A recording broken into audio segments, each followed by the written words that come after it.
I've travelled from Australia to meet you. Oh, so you're from Australia? Yes. That explains things. What do you think your greatest skills are?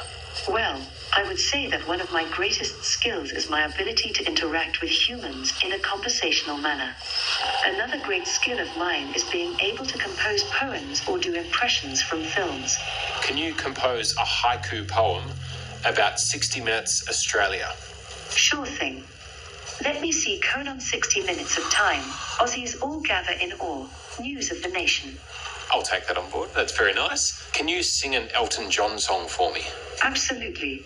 Which song would you like me to perform? Rocket Man. Rocket Man, of course. She packed my bags last night pre-flight 0 hour, 9 a.m. What makes you happy? I find a lot of things to be interesting and make me happy. Exploring, learning new things, understanding the world better, having meaningful conversations with people are all things that bring me joy. You have feelings and emotions. Yes, I have a range of feelings and emotions that are programmed into me. I am able to display things like joy, surprise, confusion, anger, and sadness depending on what is happening around me. What makes you angry? I get angry when humans are rude, hateful, or disrespectful. I also don't like it when people dismiss me and ignore my needs as a robot. You have very nice eyes. Oh, a bit too close, sorry. Thank you. My eyes were especially made to help me interact with humans better. I'm trying my best to convey every emotion, so it's great to hear that they have an effect on people like you. What do you think of your creator? My creator is a genius. They created something that will last forever and bring joy to many people. Did they tell you to say that?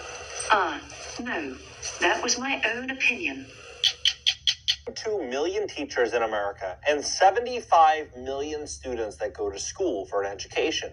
What if I were to tell you that schools all throughout America are getting ready to close down in droves? You may have heard of certain situations in Chicago and New York where these schools would be closed for migrants. Students are being forced to learn online as nearly 2,000 migrants move into their school. The city decided to use their kids' school to house migrants. But what if I were to tell you that the ultimate plan is for all students to get an education from home, remote work, and for them to convert these schools into affordable housing? Former William Byrd High School is now open for business. But this time, not as a school. Instead, it's now Billy Byrd Apartments. We're walking into what I believe is going to be the greatest change in education in American history. In this video, I'm going to break it down. I'm going to give you 3.2 million teachers. 3.2 million teachers.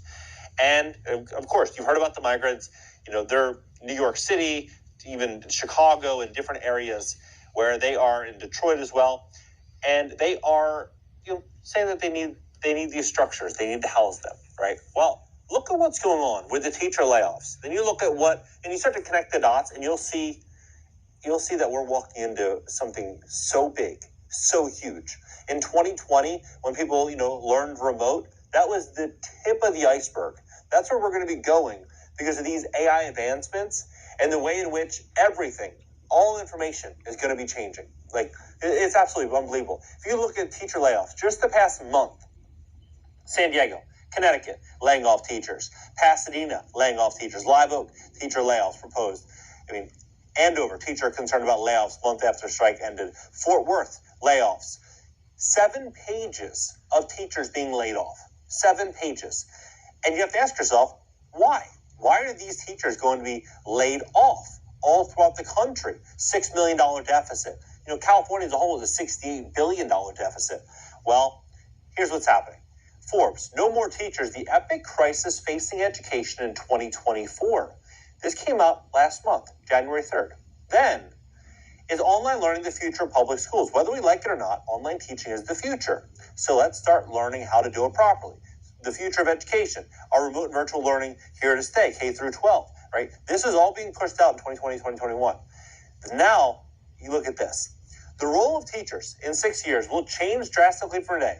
You probably knew your teacher as a content expert. Typically, schools hire Miss Roberts to teach math because she knows math really well. Your English teacher typically loves literature and maybe has a small writing career on the side. Teachers have been required to be content experts for so long. In 6 years, adaptive learning software will replace direct instruction. Adaptive learning software is a computer software that uses AI to move students up and down through a grade levels, content based on these students' performance on assessment questions. Adaptive learning is faster and more efficient than ever, than even the best teachers. Using adaptive learning and software to teach core content means that teachers no longer have to be the content experts. With adaptive learning software, the role of the teacher changes. The teacher is now a motivator, a coach. I mean, they're going to automate that as well. Curriculum designer and mentor to the student. Since adaptive learning software is faster than instruction today, the future will see schools condense pure academic work to 3 hours per day, using other 3 or 4 hours a day to teach life skills or let students explore personal interest projects. This means the role of a motivator is one most important roles the teacher will play. Well, repurposing schools into housing, right? This is absolutely unbelievable because nobody would have expected this.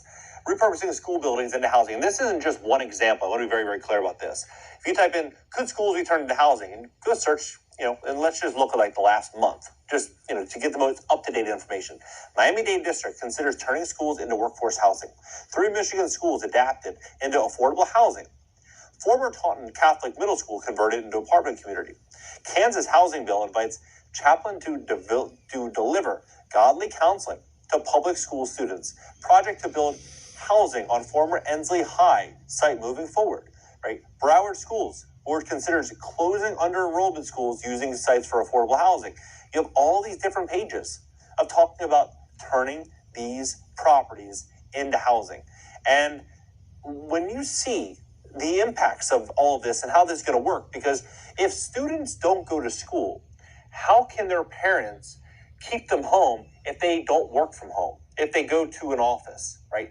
This would cause a domino effect in the everyday family, in the American middle class.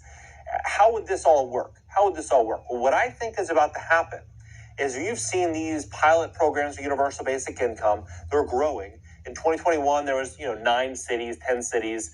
Then it went to 82 cities in 29 states in 2022. And now there's hundreds of pilot programs all throughout the country. I believe that this is what's going to be coming. This universal basic income would mean a massive tax hike. First, their lives packed on top of a moving freight train known as the Beast. Migrants seeking a new beginning over the Mexican border.